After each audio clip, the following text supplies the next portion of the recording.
Okay, so Shalom. So listen, I'm going to get right into this, right? This is going to be a series, right? This is pretty much a series called Devil's Messengers. Okay? And pretty much what this series is going to do is help people recognize devil's messengers. Now, this is what I want y'all to do. As I go about this series, I don't know how long the series is going to be, but as I go about this series, this is what I want you to do. I want everyone who is a speaker, not just people in the truth, but people whom are also outside of the truth.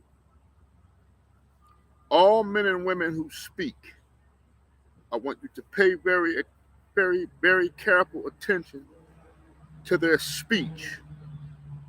Now, the purpose of the scriptures is so that we can look into the scriptures and then identify what is good and what is evil. It's sad because we actually need the scriptures to do that.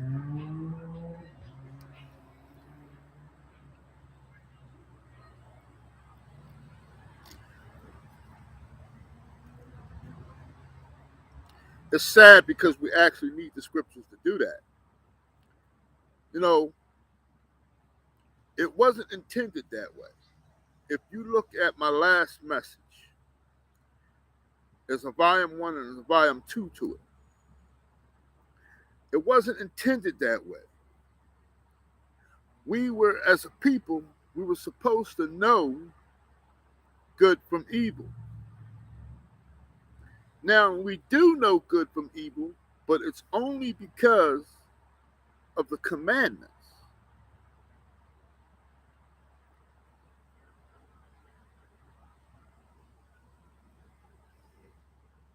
Some things we know in our heart, some things we don't. But I'm going to help you all from this point on.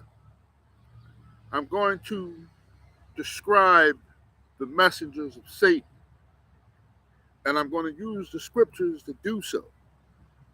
Okay? So you all need to pay very careful attention so that if you see these characteristics, and I want you to also see if you see any of these characteristics in me. That's probably the most important thing about this whole message. I'm going to run down characteristics of the devil. Now, it's going to be a series. So I want you to see if you see any of these characteristics in me, as well as you see any of these characteristics in anybody else. Okay? So let's get started, right? So, one thing you got to understand about the devil.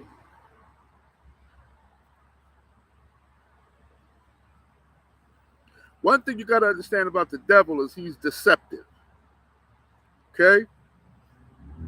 He's very deceptive. So,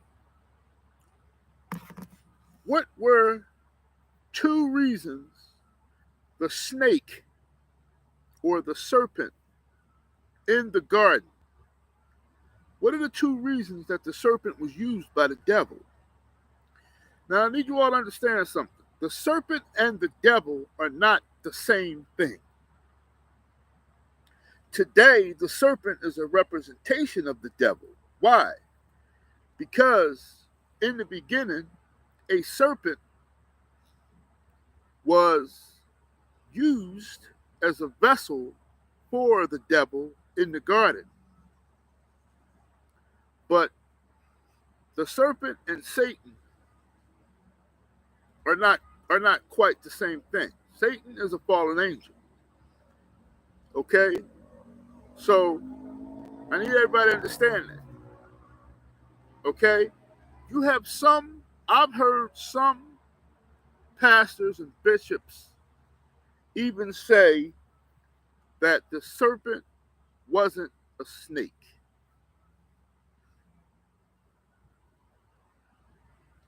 I want you all to understand that This is what I go through.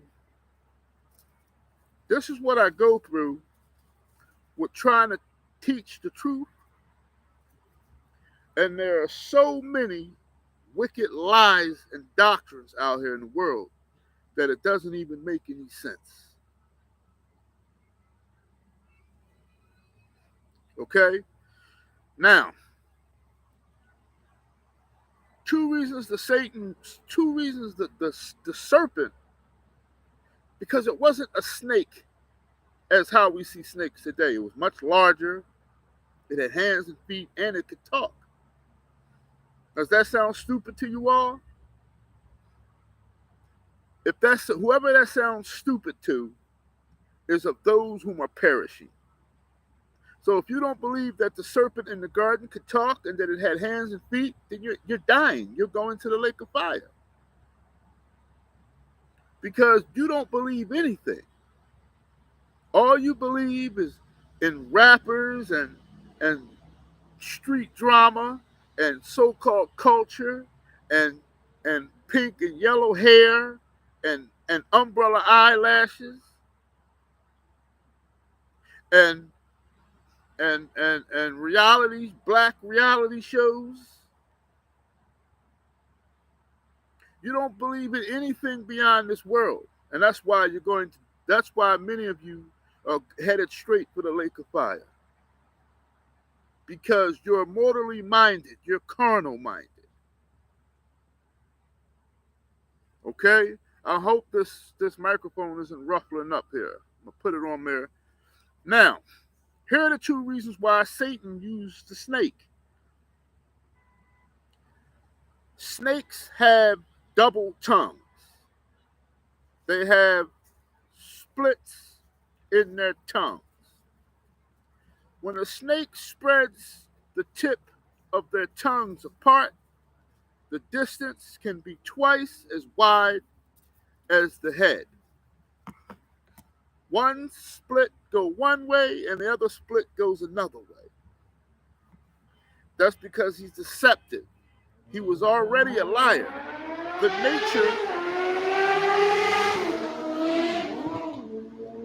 nature of the serpent was already wicked in mind, and I'm gonna prove it to you. Let's go to Genesis chapter 3, verse 1. Now the serpent was more subtle than than any beast of the field, which Yahuwah Elohim created. And he said to the woman, Yea, hath Elohim said that you shall not eat from the tree of the garden? Now, you all know the story. I'm not going to read it because that's not what this is about. This is about the snake. But there's a specific word. Now, the serpent, or shall I say the serpent? Now, the serpent was more subtle than any of the beasts of the field. What does the word subtle mean? So we want to go into the word subtle. Okay? I'm just going to use the dictionary, right? The word subtle means to be artful, beguiling, cagey, like trapping, to be crafty, to be cunning, to be cute. You ever hear a woman say, when you do something slick, she say, oh, that's cute, right? Designing. He's very designing. He's devious. Devious. He's dodgy. Hard to hard to grab. He's foxy, elusive. He's guileful. He's scheming. He's shrewd. He's sly. He's tricky. And he's wily. See? He's tricky, sly, wily, shrewd, cunning, artful, designing. That's why Satan chose him.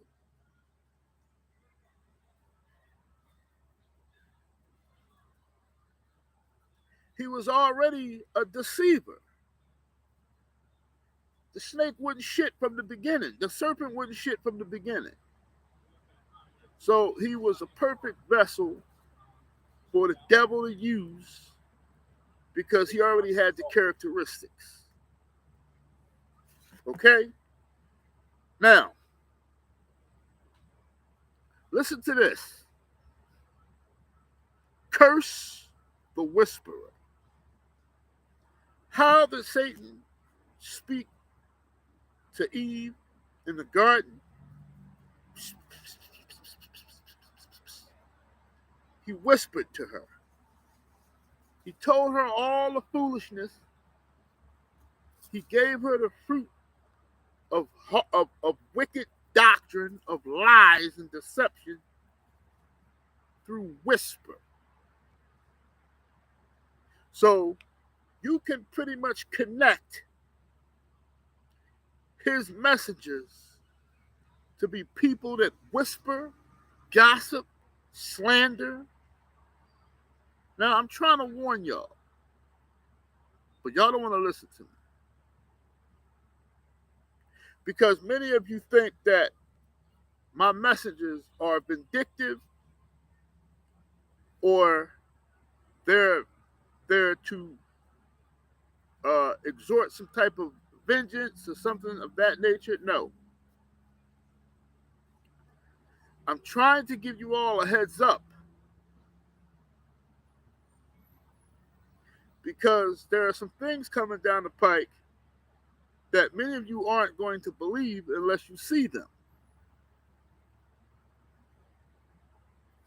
Okay? So,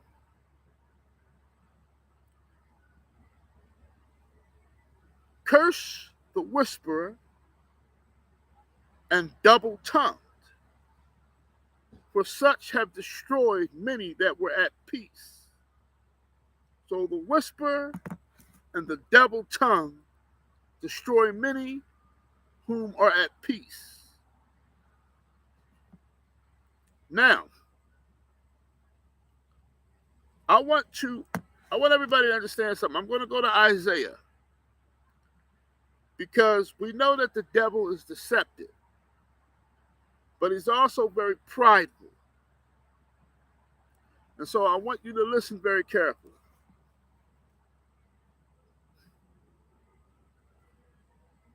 Let's go to Isaiah chapter 14, verse 4. Isaiah chapter 14 and verse 4. Thou shalt take up this proverb against the king of Babylon, and say, hath the oppressor ceased? The golden city ceased. So I only said that verse. I'm going to verse 9.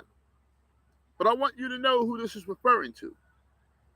This scripture is referring to Nebuchadnezzar, who was the king of Babylon during the time. Isaiah 14 is a very tricky chapter, just like the Ezekiel, the king of Tyre chapter, or the king of Tyre. It speaks about the king of Tyre, but it also speaks about the devil. Okay? So it's actually talking about both the king and the devil.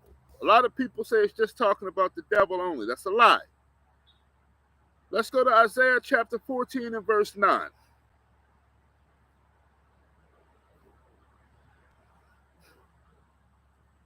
Isaiah chapter 14 and verse 9.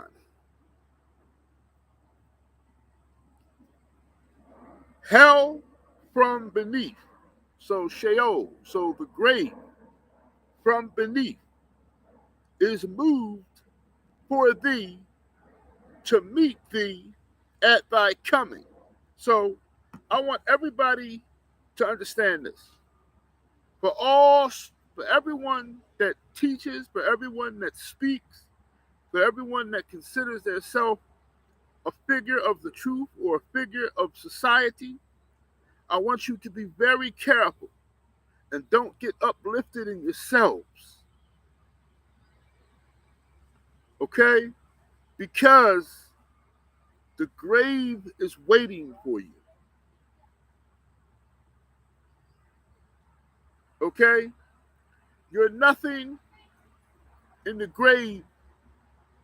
You're of no comparison down there as you are up here. So, just like Nebuchadnezzar, the grave awaits any prideful person, any person who does not fear Christ, any person that does not fear Elohim.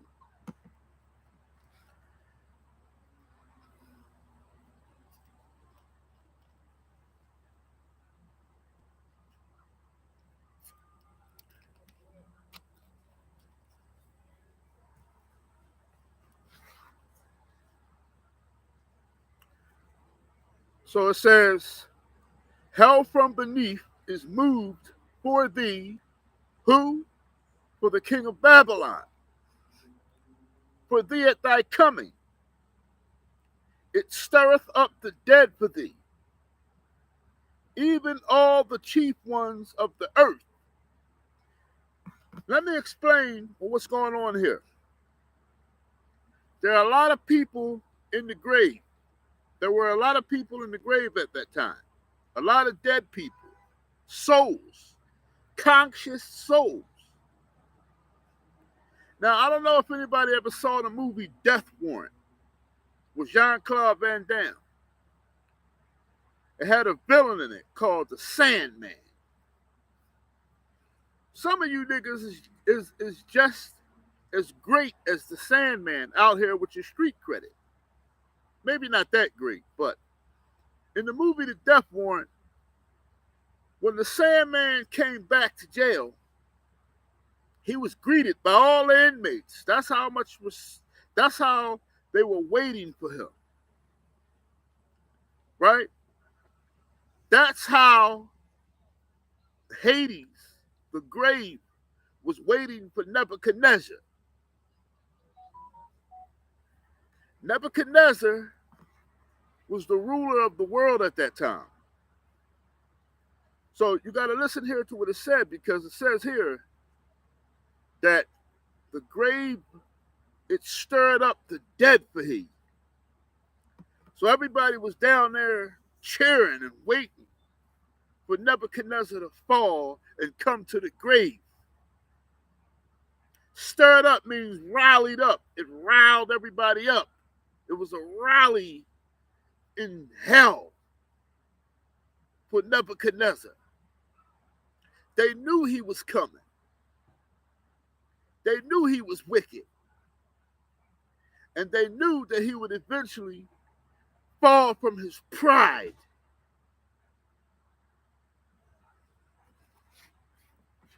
Everybody always falls from the top of their pride if they're pompous and if they're prideful and arrogant. There is never a top that belongs to you, a top of the mountain that you can stay at. And every time you buck up against Yahuwah Elohim, he will harden your heart.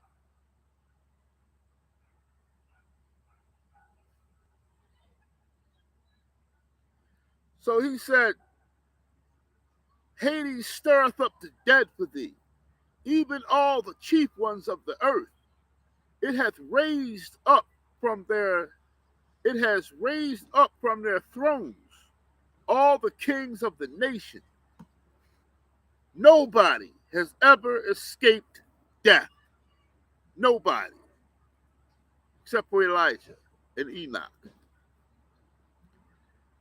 They actually died, but not the way that not the average way. They got transfigured, right? But we're not going to get into that right now, right?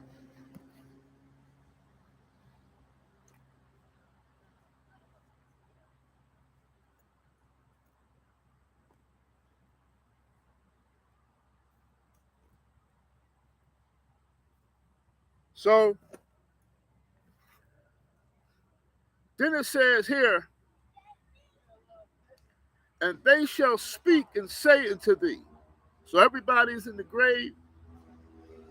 And when Nebuchadnezzar, who was famous on the earth, he ruled the whole world before Persia, before King Cyrus came and knocked him off of his pomp.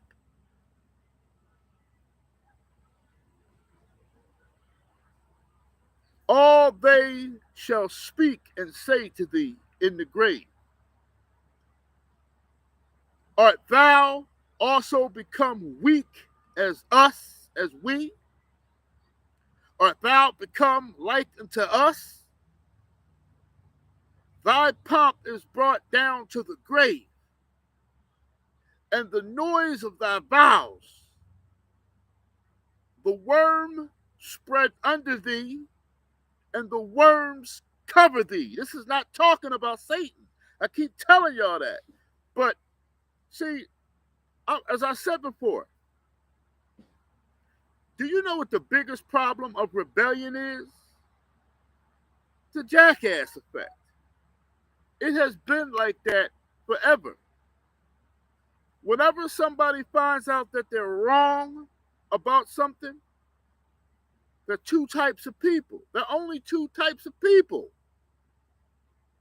There are people who will accept will accept correction. Those people are very strong. People who can accept correction are very strong, and people who can't accept correction are very weak. Now, the man is the greater vessel than the woman, which is one reason why women can hardly ever accept that they're wrong. That's not strength, women. I want you to understand that now. I'm a strong black woman. I'm not going to never admit that I'm wrong. That's weakness. By not admitting your folly and your goofiness, that's not being a strong black woman. That's showing your weakness. Which is why I despise men that teach other men to never be wrong. That's a woman character trait. Men succumb to correction. Why do we have to? Because then how can we lead our home? If men don't succumb to correction, how can we correct our wives? And if the wives then don't succumb to correction, how can then they correct the children?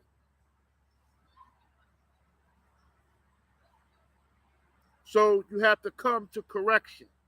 You have to succumb to correction.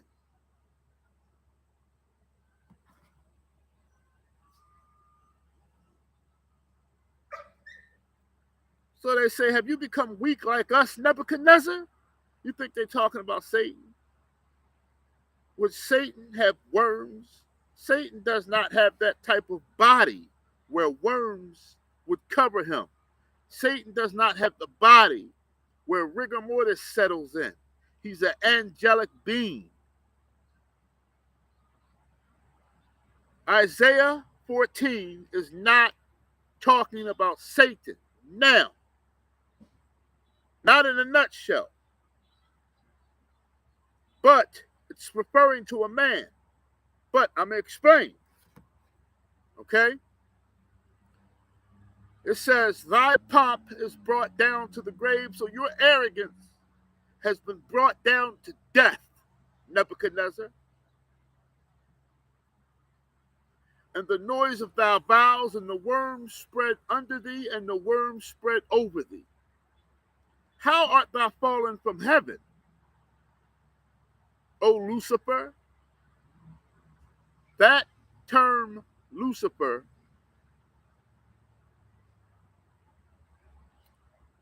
now, I don't want to draw this out. The term Lucifer, it is referring to Satan.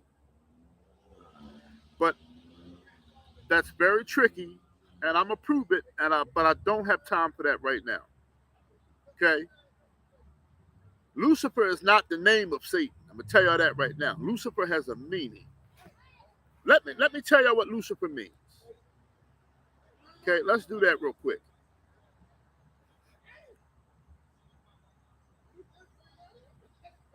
It means the morning star.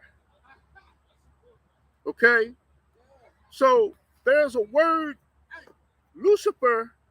Let me tell you why Lucifer cannot possibly be the word that the Old Testament was using. I'm betting my balls that the word Lucifer should not be there. When you go into the Greek, when you go into the Hebrew for that word, the Hebrew 1966, it brings the Hebrew title Hallel.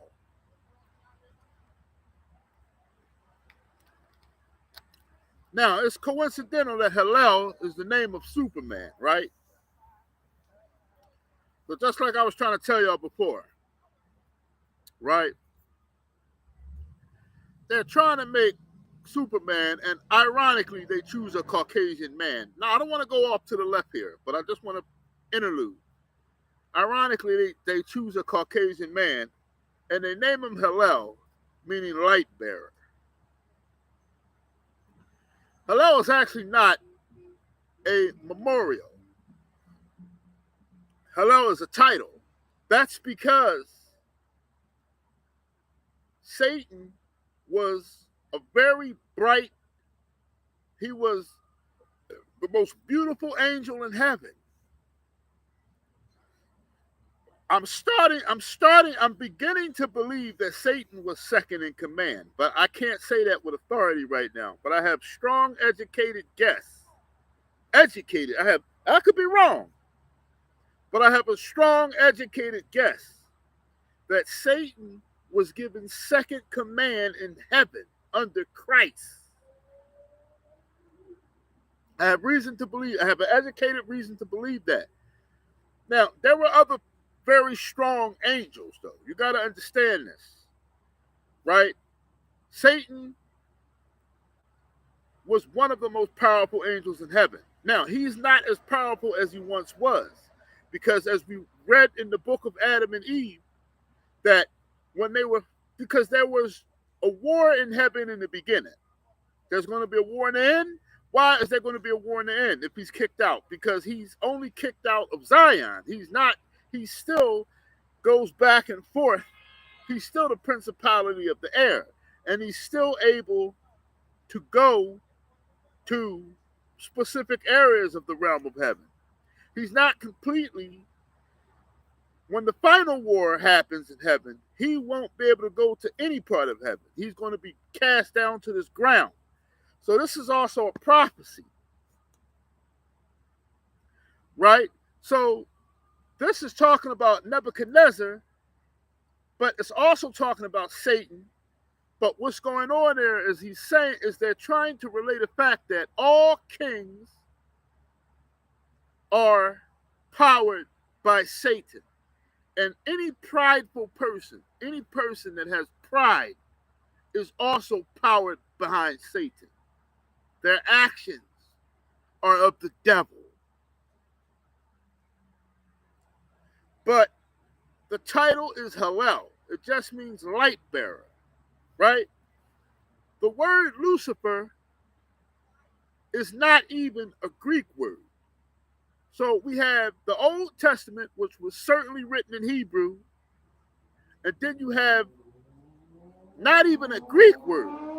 The word Lucifer is a Latin word, which certainly, but if it was a Greek word, I wouldn't be here, because Greek language was around at this time. Okay? Well, no, actually, it wasn't quite around at this time. But point is that the Greek language would come shortly after. because the Greeks then conquered the Persians. But this is a Latin word in the Old Testament. Lucifer is Latin. Latin is the language right before modern English. Latin is very modern. Latin is only about 800 years old. Maybe, no, Latin is about maybe 1200, 12 to 1500 years old. Latin is about as young as the Muslim religion. So how can this title be correct? Okay, so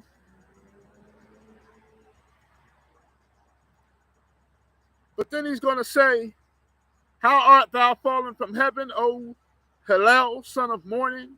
How art thou cut down to the ground, which didst weaken the nations? For thou hast said in thine heart, I will ascend into heaven.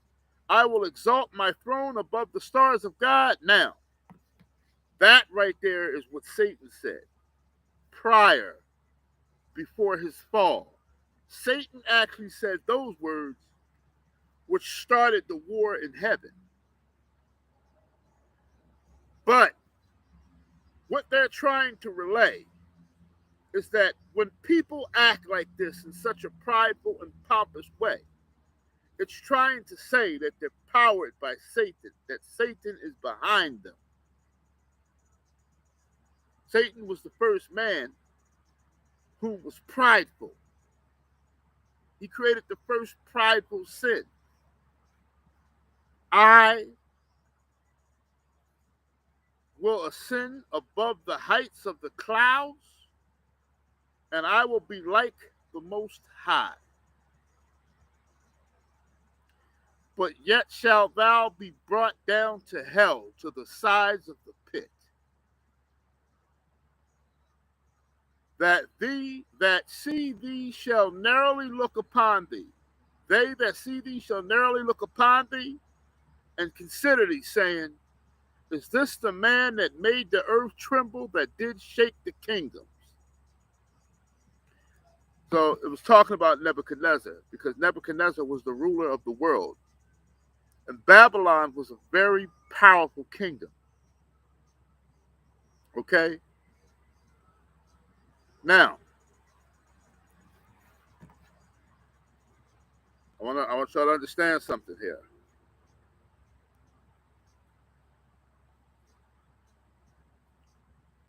I want to go to Sirach, or Sirach, chapter 10. Sirach or Sirach, chapter 10.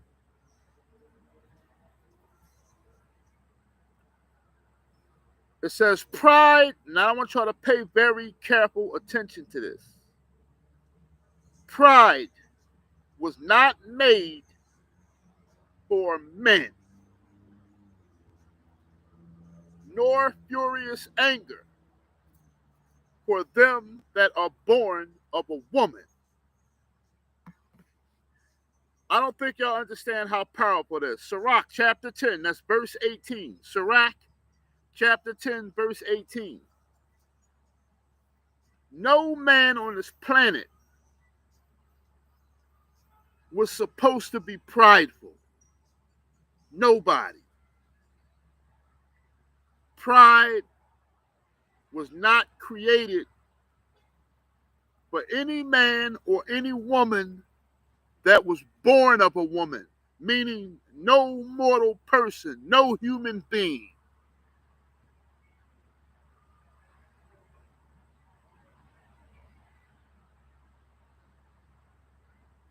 Pride is extremely dangerous. So dangerous so that it wasn't meant for human beings. The lake of fire was prepared for the devil and the devil and the for Satan and the angels that fell with him. The lake of fire's purpose is for Satan, the angels that fell with Satan, and for anybody on this planet stupid enough to follow the devil's doctrines and his characteristics. This Bible, since the majority of you don't know good from evil and put bitter for sweet and sweet for bitter, this Bible is a warning and it's a guideline to all those that have the characteristics of the devil. You better beware of them, because in these days, there's no time for playing around. I'm warning y'all. There's no time for fornication. There's no time for slander. There's no time for jealousy.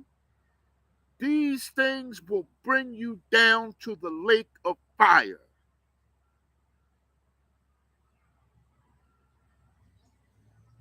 Christianity has put a soft, effeminate twist on the Messiah. Christianity has put a soft, effeminate twist on the Messiah. He is a dreadful man.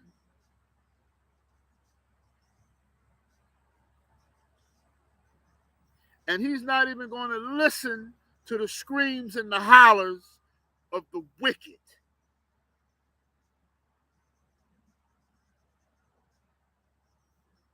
So I want to start over with that one. That's the Apocrypha. That's Sirach chapter 10. Pride was not made for men. The people of the earth, none of us were intended to be prideful, because it's that dangerous. They that fear, then it goes into saying, because the prideful people, they don't fear Elohim. How do you know? Because they blatantly, deliberately break the commandments. And it starts within their heart. It starts within their mind. Your character and your soul comes off of your tongue.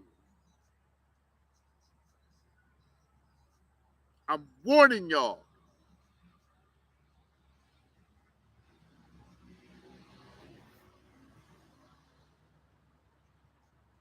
Sirach 10, going into verse 19, and it says, they that fear Yahuwah are sure seed. See, us that fear judgment, if you fear the lake of fire, some of you don't even believe in Gehenna, let alone fear in it. Fear it. It said those of us who fear Gehenna, a sure seed, meaning we are sure, or a sure seed in the kingdom. Now, I want to stop there.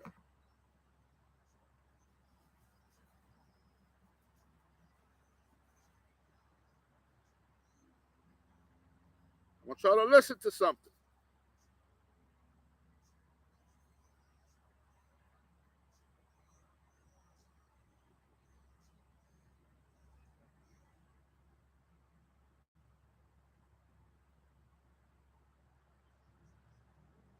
Listen very carefully.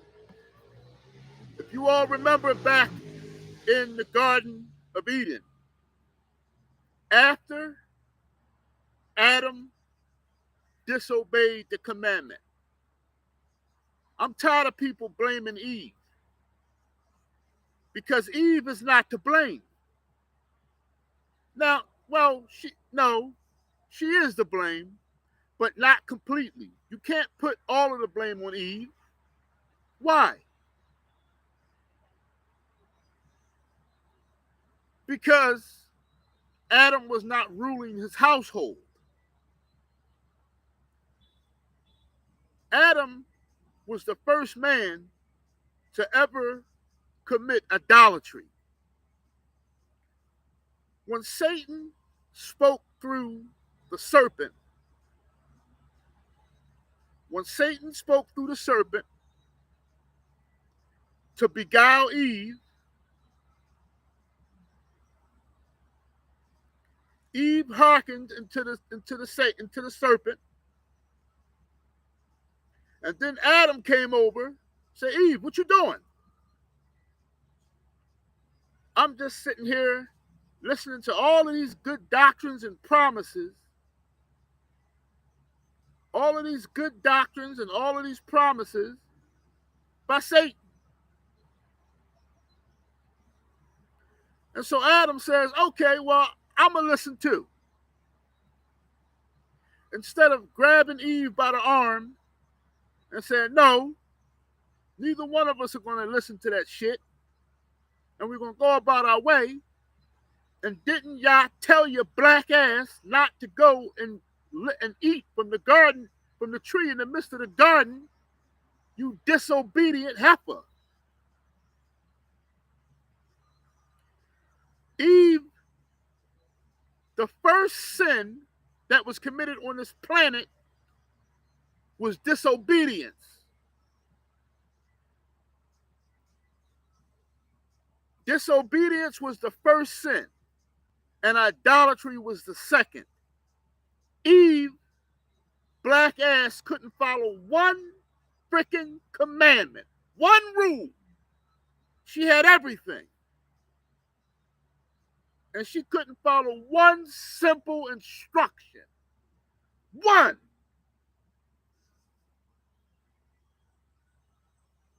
And just like, because if this was an Arab man, we would have never fell, because the Arab man would have beheaded his wife for being disobedient. The Arab man wouldn't have fell with Eve. He wouldn't have fell with her. We would all be in paradise right now if Adam and Eve were Arabs, or if they were Chinese men.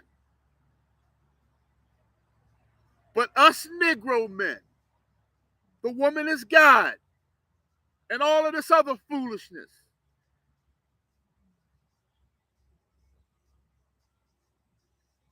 went on and ate the fruit right along with her to protect her. It should have been the commandment over Eve.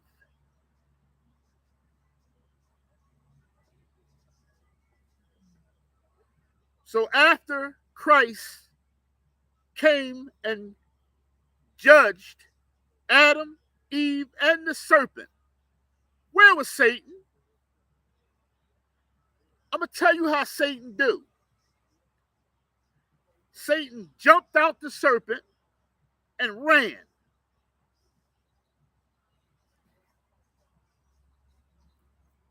I'm going to prove to you that he jumped out the serpent. I'm going to prove it to you. Okay? So after they all got judged, then I want you to pay attention. Remember that word seed. It said that us that fear God is a sure seed. So Genesis chapter 3, verse 15. And Christ said to Satan, "And I will put enmity between you and the woman, and between your offspring and hers. He will crush your head, and you will strike his heel." Now, I'm not going to get into crush head and strike heel. That's for another message that I have coming. And I'm going to prove once and for all that Mary was a virgin, if I didn't do it already. Many of you are going to hell because of that doctrine that Mary was not a virgin. Yes, she was. Whoever doesn't believe that is perishing. Now, I'm warning y'all. So Christ said that he was going to put separation between Satan's seed and the woman's seed. But he's not talking about Eve. He's not because at this point, Eve's seed ain't worth shit. But he's not talking about physically, he's talking about spiritually. Because there's a serpent seed and there's a seed after Christ, Yahushua HaMashiach. The seed that he's talking about is not the seed of a man, but the seed of Mary. So therefore, our women are supposed to be virtuous. Our women today are supposed to be virtuous like Mary. And you're supposed to be nothing like Eve.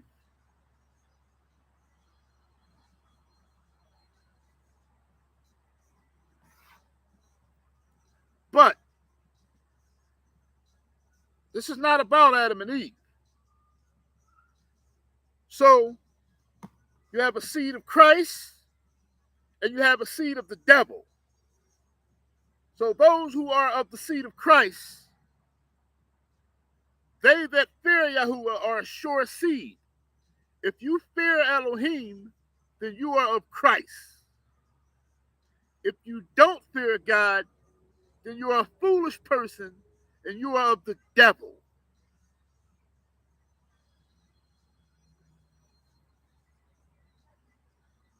You're prideful.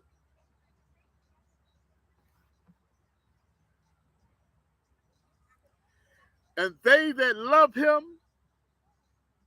an honorable plant.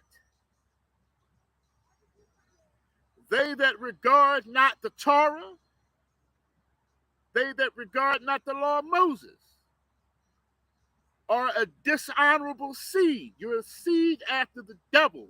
You are a serpent seed.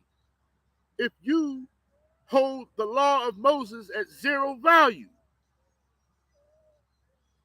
they that transgress the commandments are a deceivable seed. This is Sirach chapter 19. So if you transgress the commandments in your mind, you are a deceivable seed.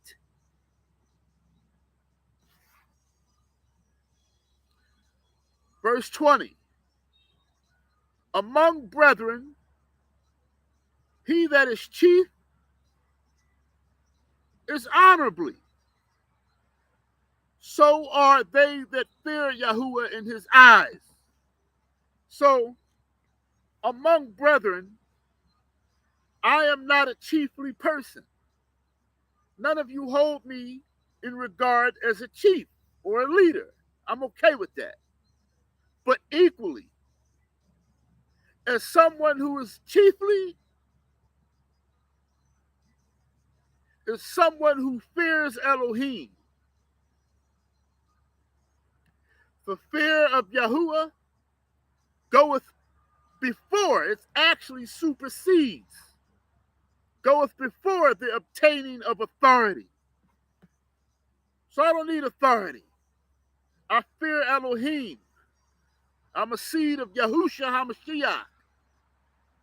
And that supersedes authority. And it is authority within itself. And you'll see that as time comes.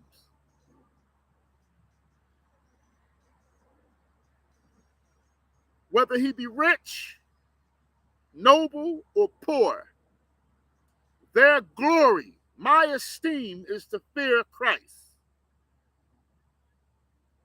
It is not meet to despise the poor man that hath understanding. You can't despise me. I have understanding. He says it's not meet, meaning it's not wise. I warn you that you should not despise, have hatred for the poor man with understanding. Because if he has understanding, then he walked with the spirit of Elohim. It is not intelligent to despise me. It's very foolish. Neither is it convenient for you to magnify a sinful man. That's what our people have been doing the whole time. They had the Messiah on one hand, and they had Barabbas a killer, a murderer, a thief, someone who stirred up insurrection on the left hand. They had a blatant, wicked person by the name of a wicked ass nigger by the name of Barabbas on the left hand. And they had Yahushua HaMashiach, whom the world foolishly calls Jesus, on the right hand.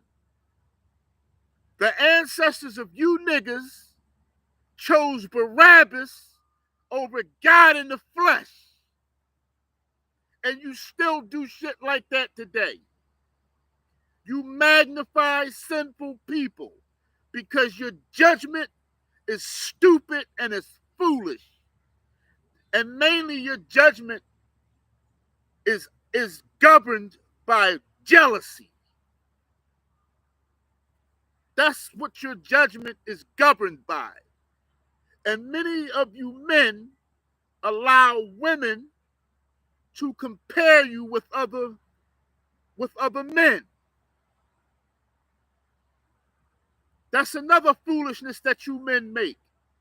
You take control of that situation.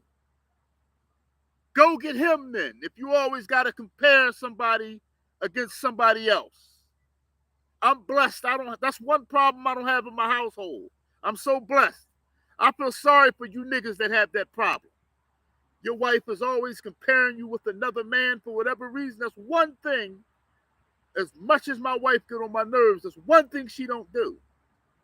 She don't give a damn about nobody else to compare me to that nigga. Hallelujah.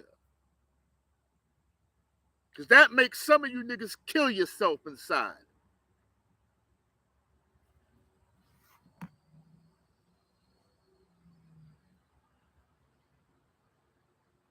It is not intelligent to despise a poor man with knowledge and wisdom. And it's not convenient. It won't help any of you to magnify wickedness. If the blind lead the blind, all of you will fall in a ditch. That ditch is the grave. Sheol.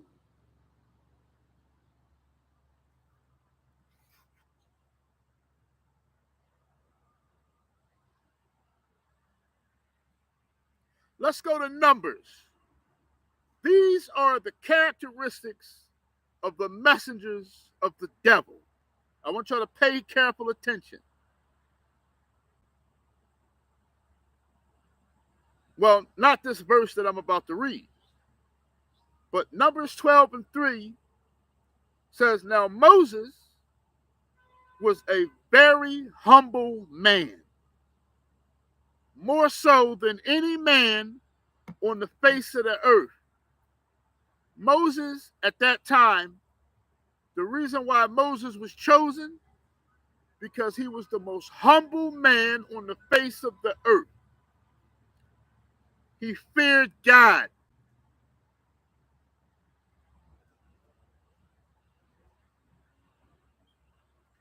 In order to make it to the kingdom of heaven, you must be humble as a child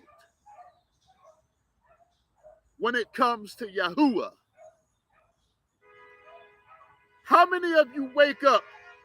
How many of you go through a whole entire day without even considering your creator? Don't even consider him all day.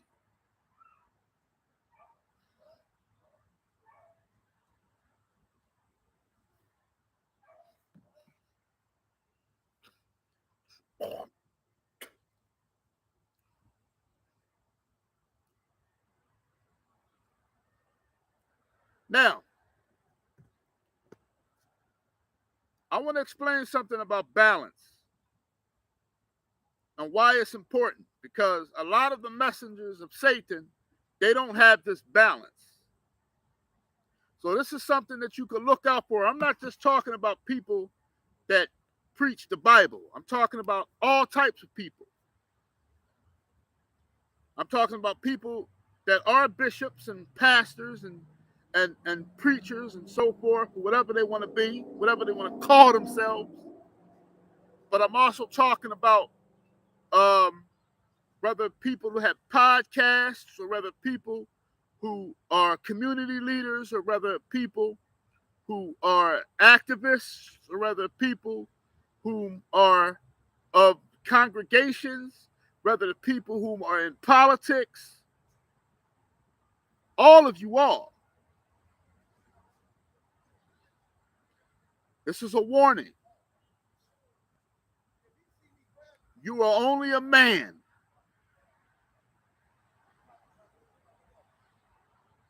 Fear Elohim or face a great punishment.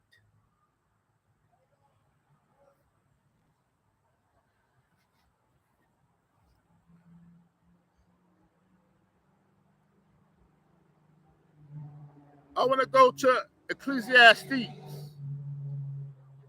chapter 7.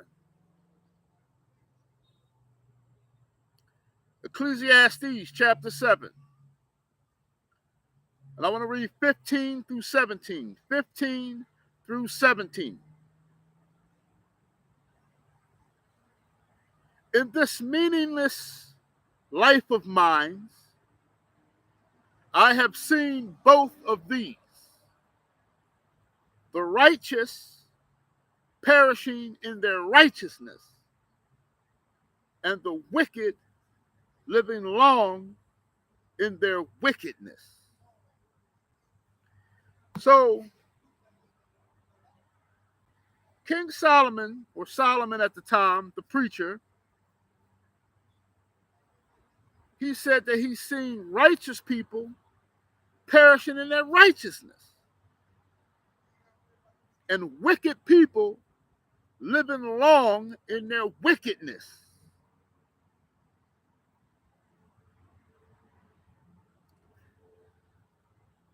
There are a lot of wicked people who go on to living long in their wickedness.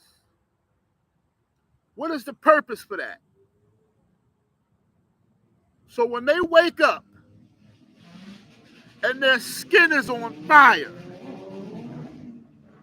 and they got worms crawling out their ass and their mouth, there is no excuse. You were a wicked person and you were giving a full life. What excuse will you have for Elohim on the day that you wake up in torture? What excuse will you have?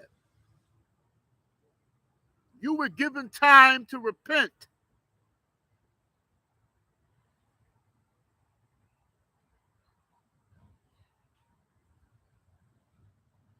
Now, I didn't read the King James Version. I read a different version when it says, in this meaningless life of mine. Does that mean that my life is nothing? Does that mean that I'm not nothing? No, that's not what it's saying.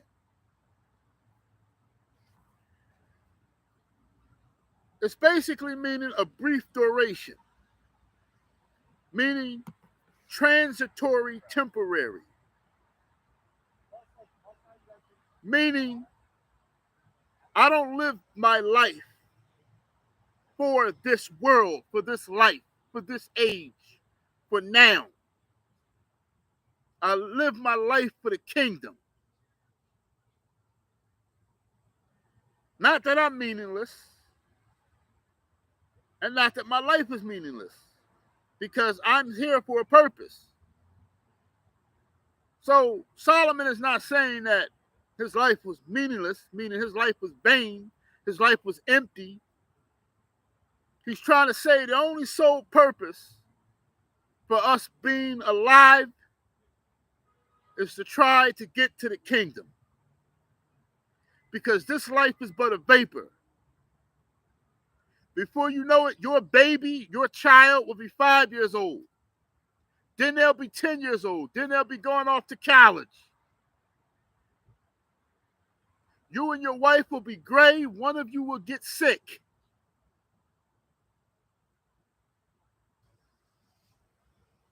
And death will be knocking at the door. If you're extremely healthy, you'll see 100 years old. If you're in tip-top shape, you'll see 100 years old. Tip-top shape. You'll see a beam. The average death worldwide is 60 years old. Or is it 50? The average. The Caucasians and the Chinese people, the other nations, they live longer than we do. But we're changing that narrative.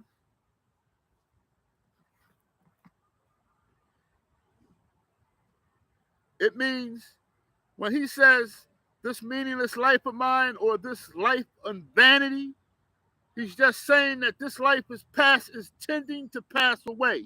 Meaning he knows that he's only going to be on this planet for a vapor.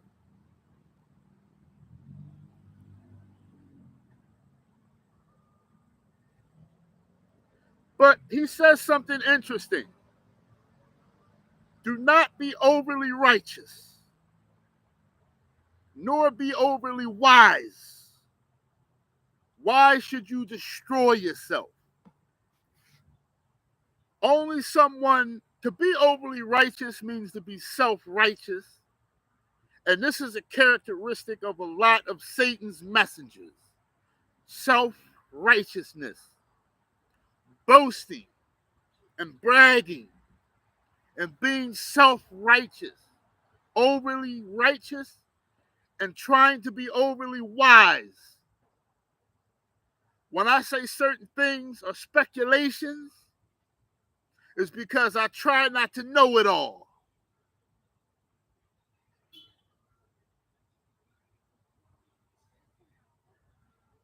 My grandfather was a know-it-all. And my grandmother was rebellious. I don't know how they did it. They slept apart. They didn't sleep in the same bed for the whole duration of my youth. I don't even remember them. I remember them being in the same bed when I was like 2 or 3 or 4 years old. And then after that, because they despised one another. Because my grandfather could never be wrong, and my grandmother was rebellious. Those are two horrible characteristics to have. And this is also, in a sense, this is also a form of arrogance and a form of pride. To not be able to own up to your own shit.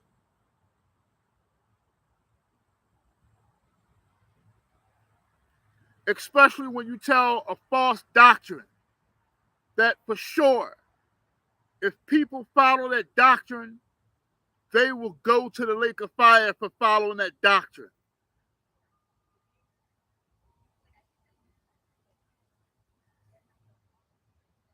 But most teachers and most speakers, if they be men, they have the female characteristic of not admitting that they're wrong.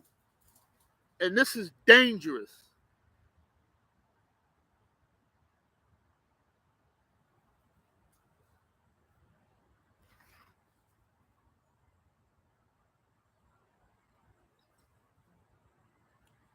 Ecclesiasticus.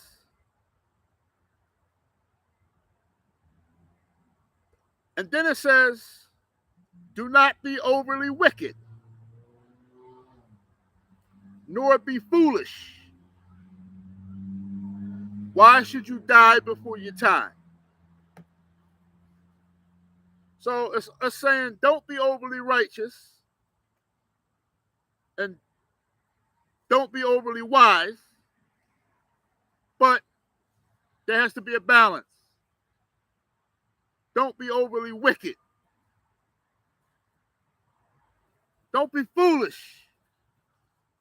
Why should you die before your time?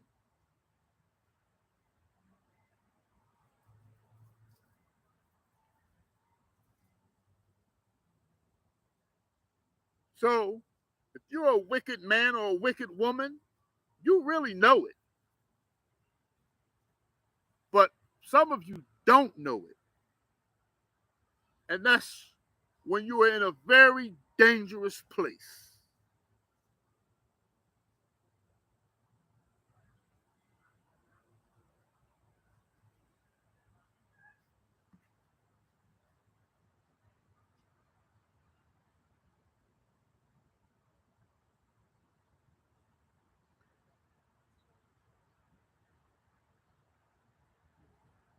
Ecclesiasticus 16, 11, and 12.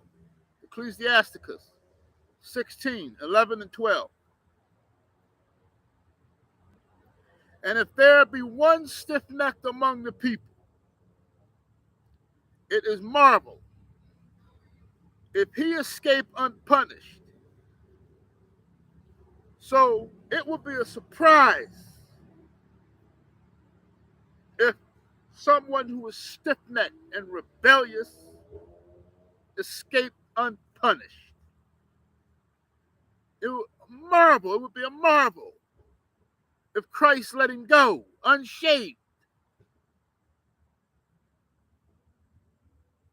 So for some of you messengers, it will happen immediately. And some of you messengers, judgment will come later.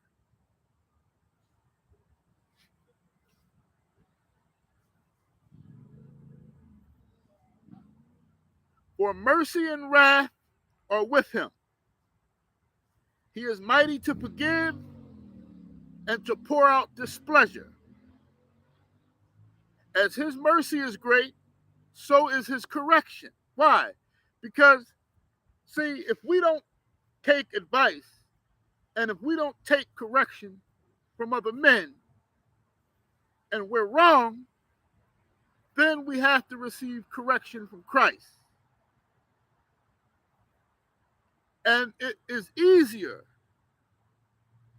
to relinquish yourself of pride and arrogance and self-righteousness and accept counsel than to receive righteous judgment from Elohim.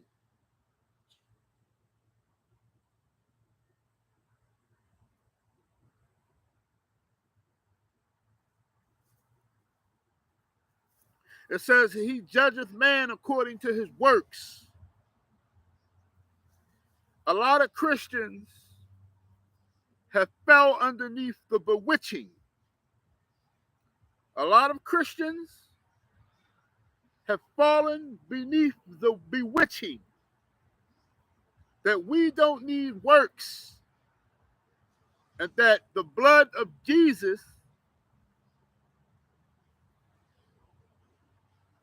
will take us to the kingdom without works. That's false.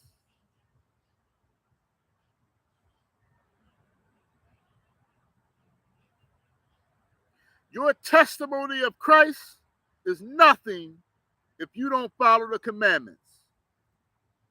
Because if you don't follow the commandments, that means you don't believe in the testimony of Christ really.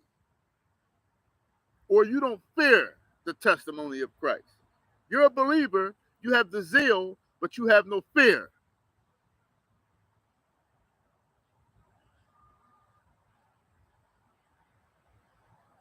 So I want to go to 2 Ezra's chapter 8. 2 Ezra's chapter 8.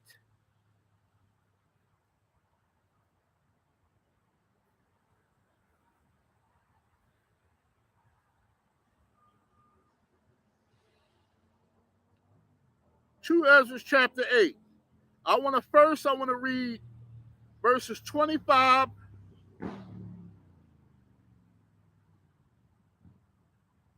to 34.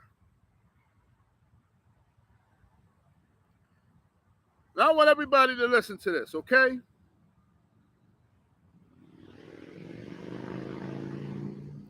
You cannot be prideful, okay? For a while, this was Ezra's talking, right? Now, this is actually a prayer. This is a prayer by Ezra, okay? And he's going to say, listen, he's talking to Christ. This was Ezra praying to Christ. What does he say?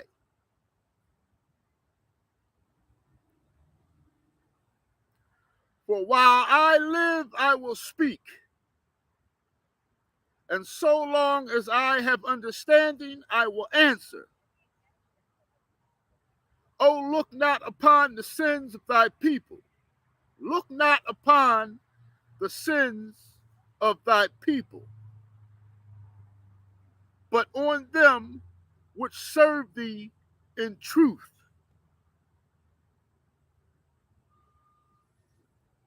Regard not the wicked inventions of the heathen, but the desire of those that keep thy testimonies in afflictions.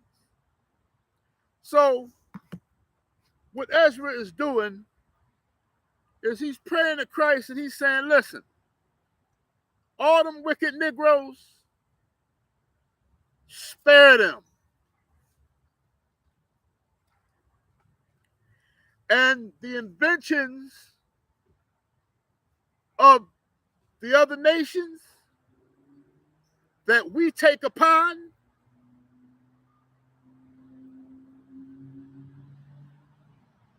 right? Like the false gods and our sisters wearing white women's hair.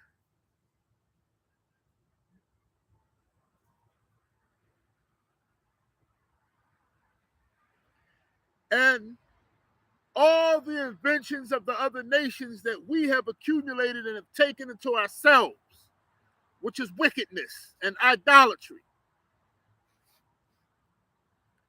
He's saying, regard not that. Christ, come on, Christ.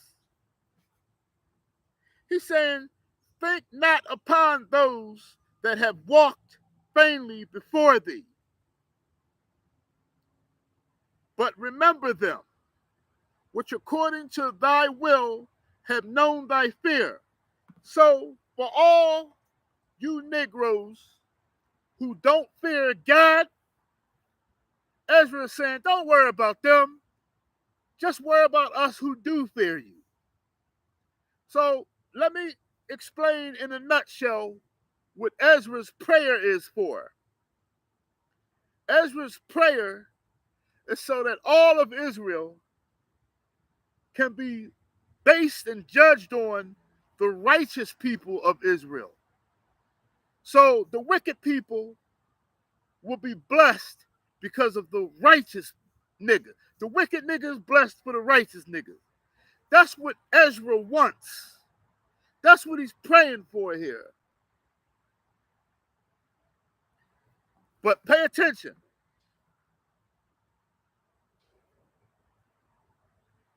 So he says, think not upon those who walk without fear toward you, but remember us, which according to thy will have known thy fear, who do fear you.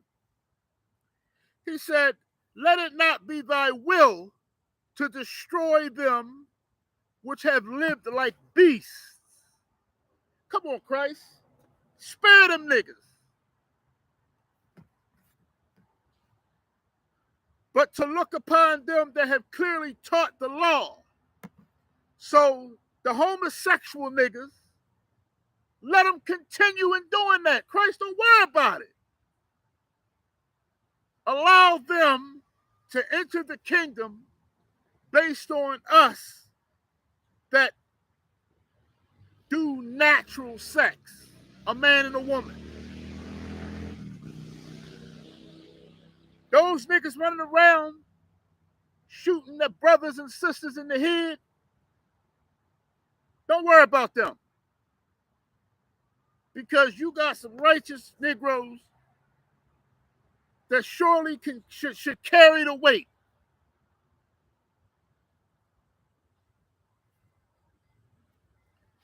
Them jealous Negroes that hate their brother within their heart,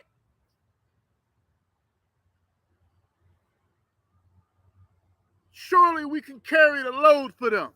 But they walk around devising wicked plots and plans.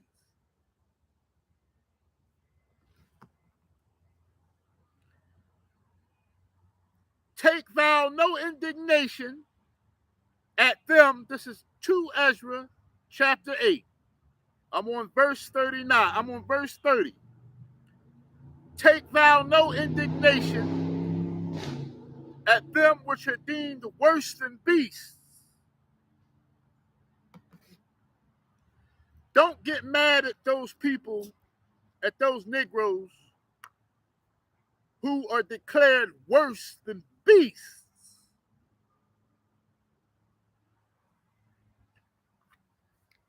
Spare them, Christ.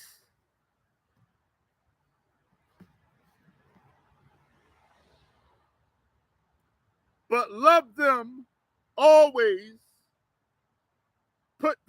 Love them always that put thy trust in thy righteousness and esteem and glory. Christ is the righteousness of God, and Christ is the esteem of God. Christ is the image of the all-powerful Creator. Meaning when you look at Christ 2,000 years ago, when our ancestors looked at Christ when he walked, it means that they were looking at the Creator. Point blank, period.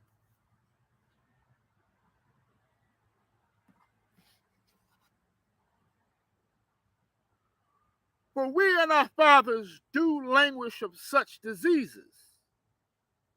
But because of us sinners, thou shalt be called merciful. For if thou hast a desire to have mercy upon us, if you had desire to have mercy, this is Ezra once again. He's praying. If you have had mercy, or if you have had desire to be merciful upon us, thou shalt be called merciful. To us, namely, specifically to those who have your name, specifically to black people, specifically to the Israelites, specifically for us that have no works in righteousness. So, can you please have mercy on us, on the Negroes that have no works in righteousness? They denied Christ. They followed false gods. They sword fight. They deal with witchcraft and manipulation. They slander.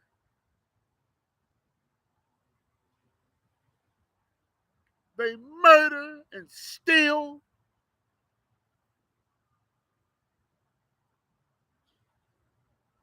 And have no rights of worship, of no works of righteousness. For the just, for the righteous, which have many good works laid up with you, shall out of their own deeds receive rewards. So in other words, you already know that those who have works laid in heaven, those of us that preach, and whatever the case, and do our best to follow the commandments and have the testimony of Yahushua HaMashiach, we already got treasures laid up in heaven. So you already know that we're good. But come on, have mercy upon the wicked.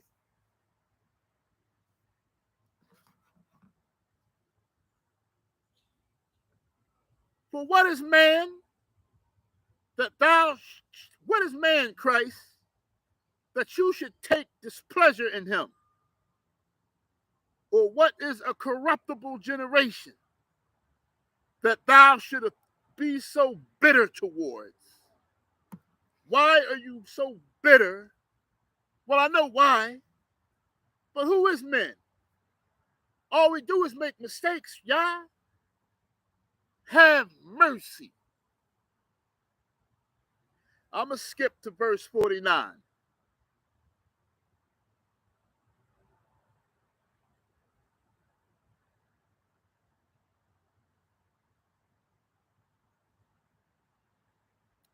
And that thou hast humbled thyself.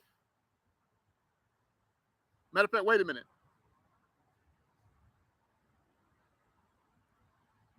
Let's go to verse 46.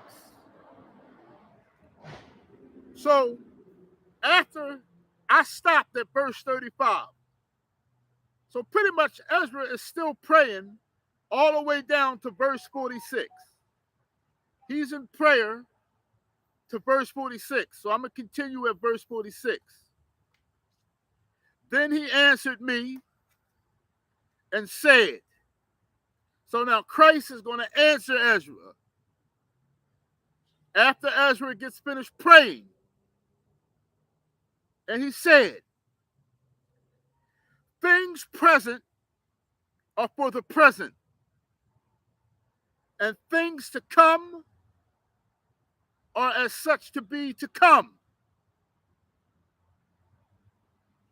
For thou comest far short that thou shouldest be able to love my creature more than me.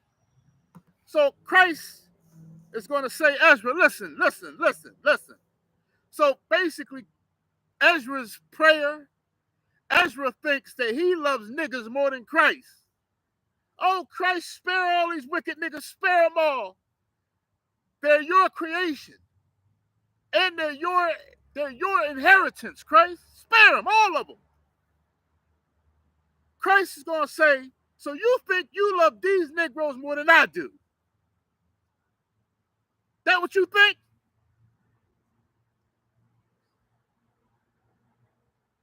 He answered him and said, he said, you come far short, Ezra, as a mortal man, as an ordinary man.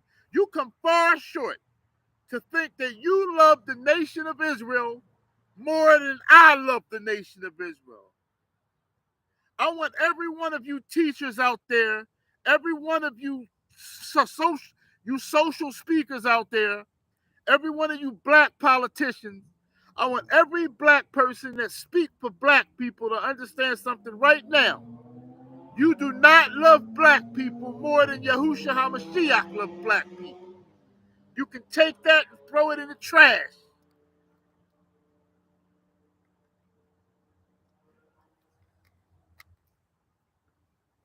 See, Ezra is in his emotion. Ezra is in his bag, and he's not thinking clearly. His prayer is a prayer based off of emotion, not logic, according to the commandments of God. Everything was already written.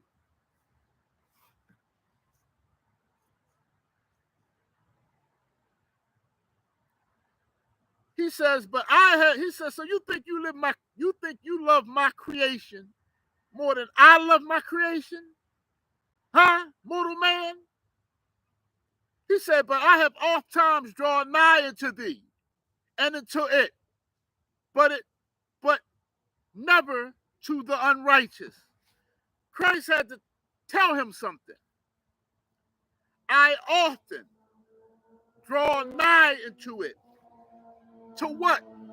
To his creation, to his Israelites. Christ has Christ is in the midst. He is in the midst of black people right now. The spirit of Yahushua HaMashiach, the Ruach, the set-apart spirit, whom you all call the Holy Ghost, is amongst black people right now, doing two things. It's uplifting the righteous and the humble and judging the wicked. Christ says, I have always drawn near to you Negroes, but never to the unrighteous. Not unrighteous black people, white people, Chinese people, Arab people. Christ have never been a fan and a lover of the unrighteous. He has always despised wickedness. Ezra, don't pray to me in emotion. I don't want to hear it. Christ always gives mercy. Let me go to a scripture for y'all.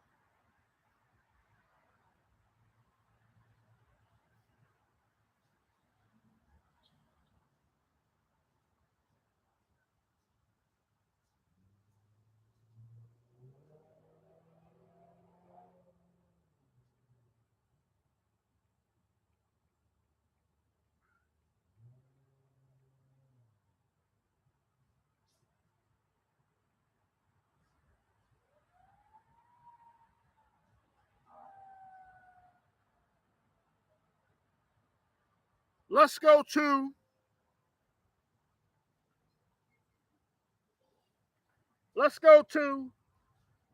the book of Luke. Let's go to the witness Luke, chapter 13, verse 34. The book of Luke, chapter 13, verse 34. I want y'all to pay attention. This is Christ talking. Jerusalem, Jerusalem, Yerushalayim, Yerushalayim.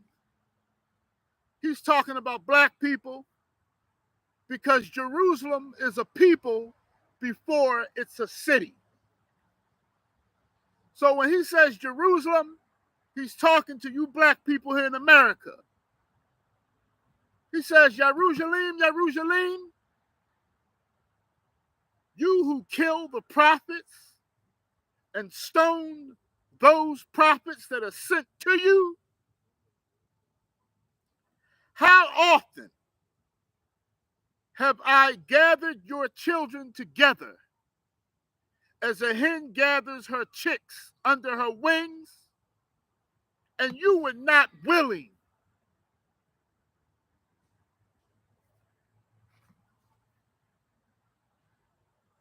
Christ says, black people, I send the prophets to you all, right? Because there aren't many good messengers that are sent. And you black folks, you kill those messengers. You slay those messengers. You mock those messengers.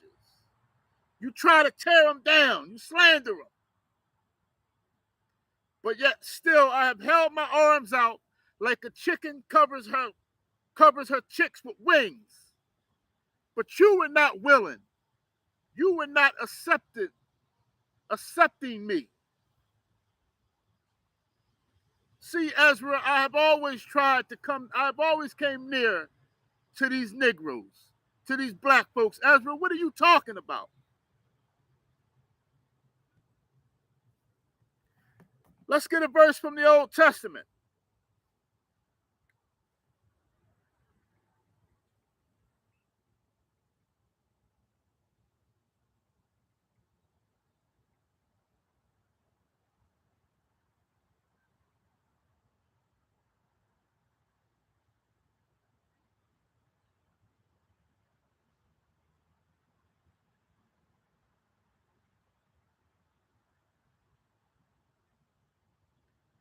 Let's go to Isaiah chapter 62.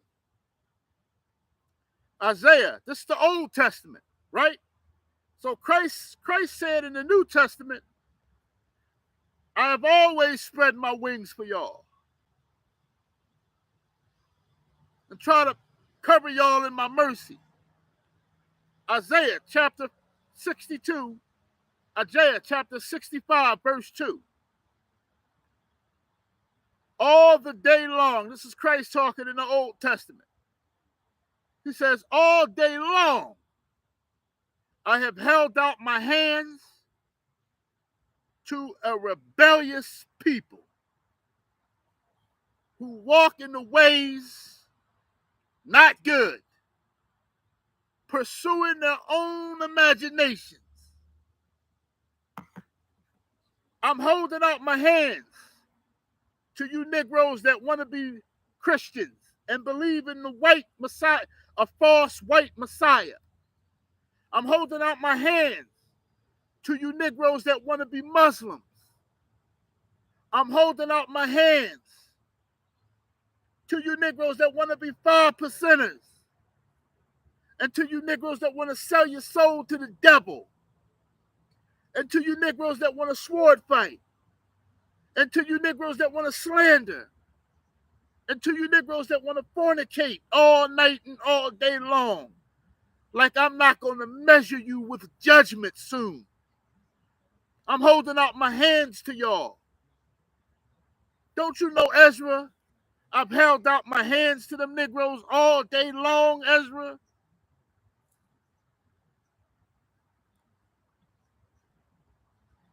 Are you aware of that, Ezra?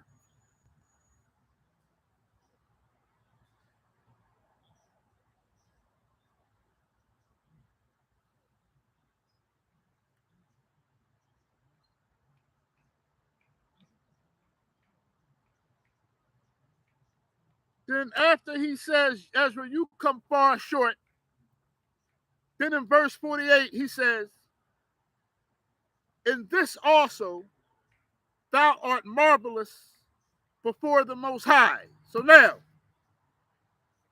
these are the Negroes who he delights in.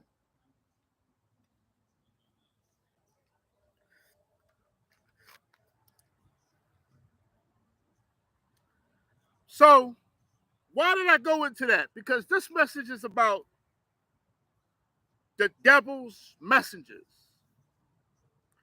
But I want to tell y'all something, a mistake that a lot of camps are making. But not just camps. It's not just the camps. This is a mistake that even I feel as though, and listen, I'm not disrespecting nobody in this message. But I feel as though even the Nation of Islam makes this mistake as well. And individual teachers that are under 501c3, you also make this mistake. There's actually a couple people in the Nation of Islam who are speaking something that I like. But I'm not going to go into names, and I'm not going to go into that right now. But ultimately, most of you all make this mistake. You bypass judgment. And you're only my people, my people, my people. These are all my people too. So let me ask many of you a question. Many of you are in camps. Many of you individual teachers. All of you are under 501c3. Let me ask you a question. Because y'all try to demonize me. Y'all say, oh, he against his own people. Or we love our people because all you have to do is say good things, and you want to skip past the judgment that is destined for the nation of Israel? A true prophet speaks judgment. That's what we do. Why? So that you can fear God. If the man doesn't speak judgment, then he's a false prophet.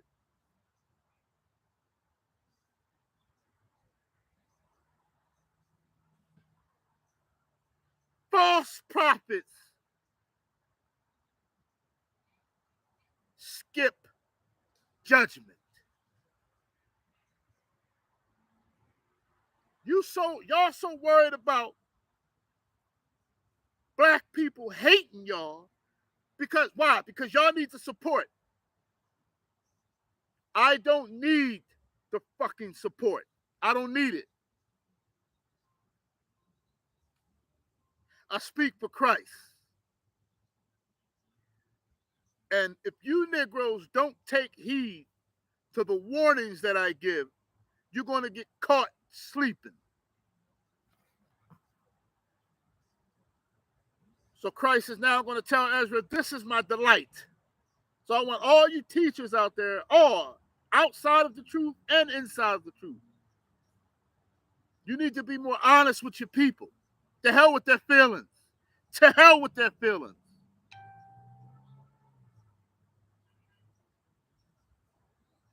This is what I like, Ezra. This is what I like about you, Ezra. And that thou hast humbled thyself, as it becometh thee, and hast not judged thyself worthy to be much glorified among the righteous. I like you, Ezra, because you're not self-righteous. You are aware that I'm Elohim. And I hold the keys of paradise and of the lake of fire. I hold the keys of life and death. I hold the keys to the kingdom, to eternal life, and I hold the keys to eternal damnation. You're aware of that, Ezra. So it's good that you do not count yourself amongst those that think highly of themselves, of those that are boastful. Ezra was a true man of God.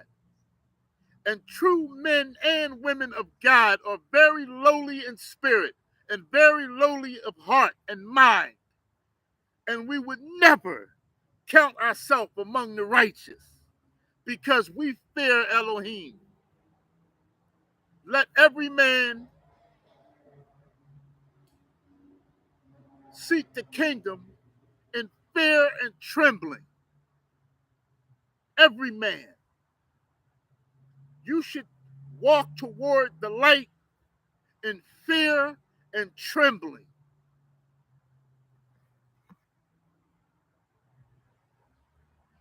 Listen, he says, for many great miseries shall be done to them that in the latter time shall dwell in the world. Ezra, I know you want all the people, all the wicked Negroes. I know you love them, Ezra. Right? I know this, Ezra. But listen, Ezra, let me tell you something. It was written, Ezra. Before you were born, when I created the world, I had already sought out judgment. I already had I already had vessels of life and vessels of destruction, Ezra.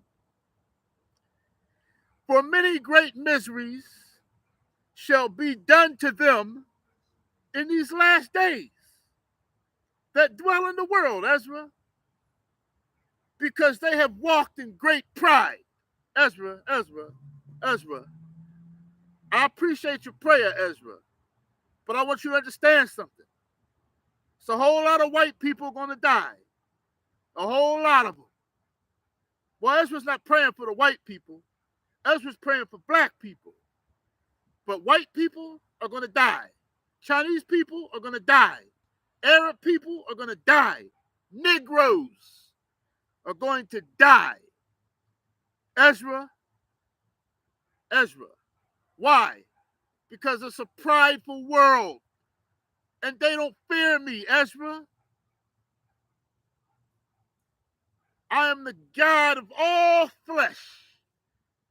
And I'm the God of you Negroes. But Ezra, there must be punishment, Ezra. But understand thou for thyself, Ezra. But this is what I want you to understand. And seek out the glory for such as like, see, Ezra, I'm not telling you to be selfish, Ezra, but worry about people like yourself. Worry about the righteous people.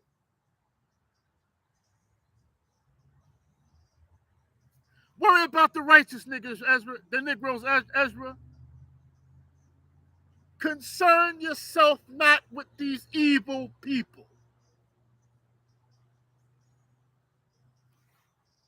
I'm not telling you to be selfish, Ezra. He says, for unto you is paradise opened, Ezra. You don't worry about it. And the tree of life is planted, Ezra, for you. The time to come is prepared. Plenteousness, plenteousness, like plenteous. I can't even pronounce that word. Is made ready. Abundance is made ready for you, Ezra. A city is builded and rest is allowed. Ezra, you're going to get rest. You got rest coming to you, Ezra. Rest. Right? He says, yeah, perfect goodness and wisdom. The root of evil is sealed up from you, Ezra. The root of evil is sealed up from you. Weakness and the moth is hid from you. And corruption fled into hell to be forgotten. Ezra, you are being immortal. You are becoming immortal, Ezra. You are becoming glorified. You are becoming like the angels, Ezra. He say, Ezra, listen, Ezra. Sorrows are past. And in the end, eschewed the treasure of immortality. In the end, for you, Ezra, is going to be the treasures of immortality. Now, listen to what Christ is going to say. And therefore ask no more questions concerning the multitude of them that perish. Damn. Y'all think y'all know God, right? Y'all know God? Don't ask me no more questions, Ezra, about them Negroes that are going to Gehenna. Don't ask me. Don't concern yourself with them. Don't ask me no more questions.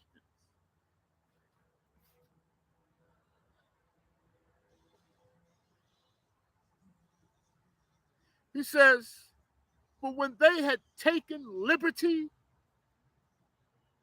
they despised the Most High,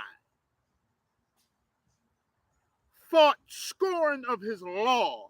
They thought scorn of the law of Moses, and forsook my ways, forsook his ways, Ezra. Listen, Ezra, I need you to calm down. Stop crying, because yours is immortality.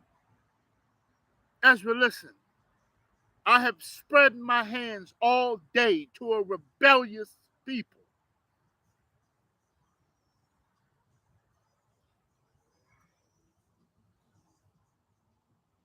He says, for when they had taken liberty, they despised me.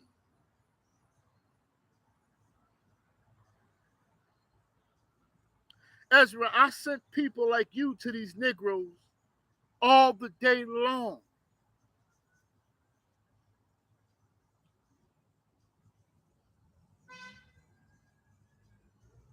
And they hated you, Ezra.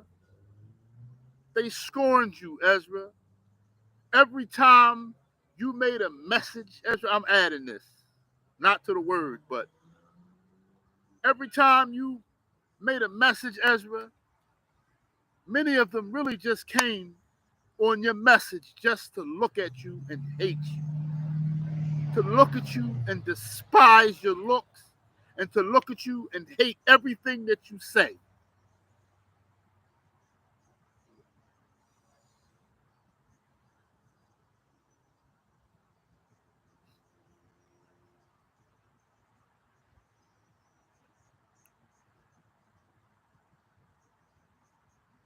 Moreover, wait, Ezra. Also, moreover, they have trodden down his righteousness. They have trodden down his righteousness. Let me get something for you for that. So he says they've scorned the law of Moses and they have trodden down his righteousness. What does that mean? Let's go to Hebrews chapter 10. Let's go to Hebrews chapter 10.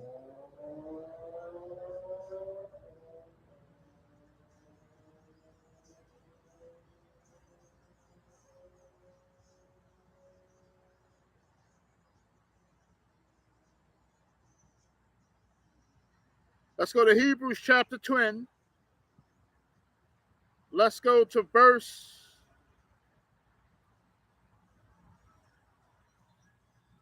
29. Hebrews chapter 10, verse 29. No, Hebrews chapter 10, verse 28. He that despised, so he told Ezra, they despised the law of Moses. But even greater, Ezra, they have trodden down his righteousness. What is his righteousness? Who is his righteousness? Hebrews chapter 10, verse 28. He that despised Moses' law died without mercy under 2 or 3 witnesses. So the Negroes in the Old Testament, if they despised the law of Moses, they died without mercy. Of how much, moreover, Ezra, they trodden down our righteousness? Hebrews chapter 10, verse 29. Of how much sore punishment, suppose ye, shall he be thought worthy who hath trodden under foot the Son of God? To trodden the righteousness is to trodden Christ, and hath counted the blood of the covenant wherewith he was sanctified an unholy thing, and hath done despite unto the Spirit of grace. So disbelief was a problem in the Old Testament. To not believe was to trodden. To not believe was to despite, to do despite, to do spite to the Spirit of mercy by not believing.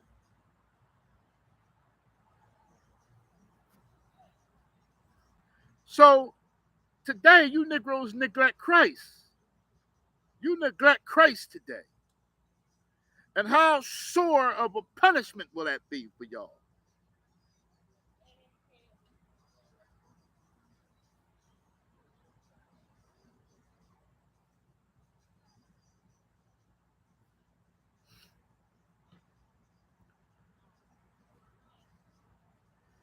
And so not only have they trodden down righteousness, and that's also going to trodden down his messengers too, his righteous messengers. And said in their heart, but not only that, they've said in their heart that there is no God. Yeah, and that knowing they must die.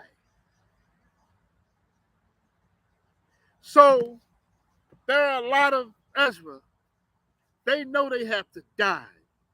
One day, basic instructions before leaving Earth, Ezra, One day they have to die. And they say there's no God?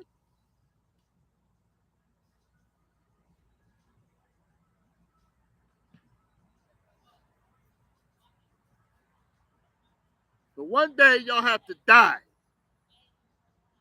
And you say that there is no Christ, no God.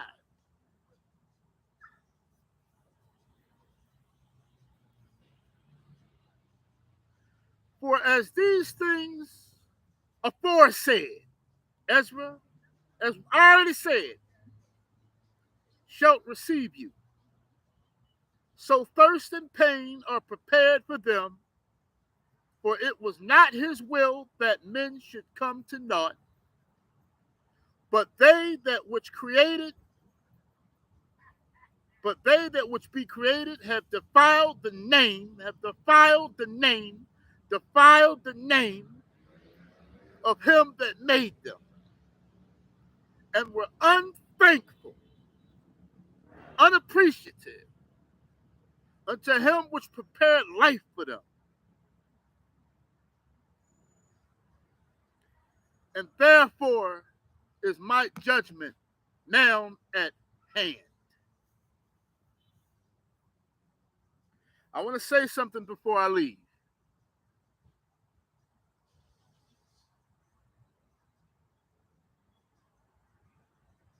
Continue to read the whole chapter of Ezra, 2nd Ezra 8 in the Apocrypha.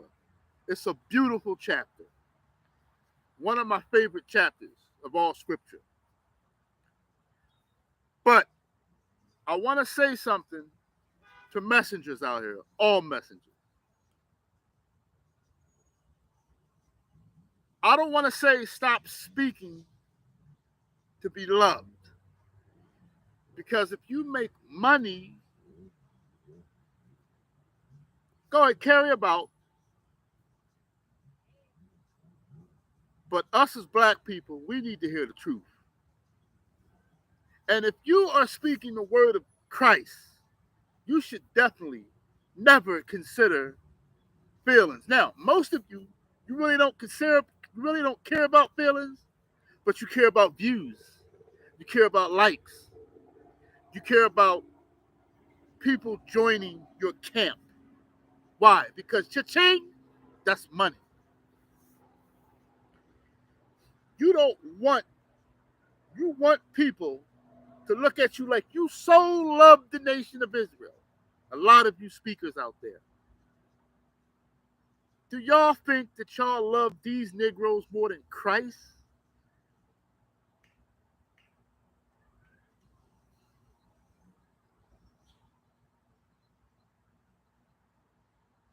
It's actually only 2 verses left. He says, now for my judgment is at hand. These things have I not shewed unto all men, but unto you, Ezra. And a few, only a few like you.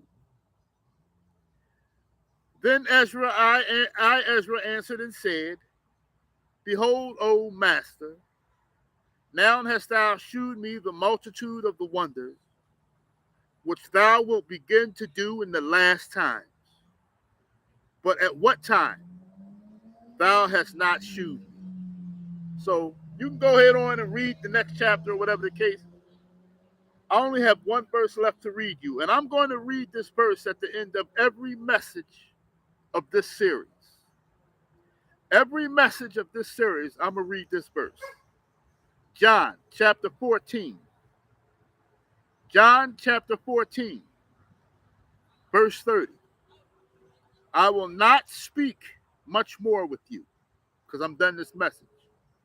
I will not speak much more with you. For the ruler of this world is coming. Satan is coming. And he has nothing on me.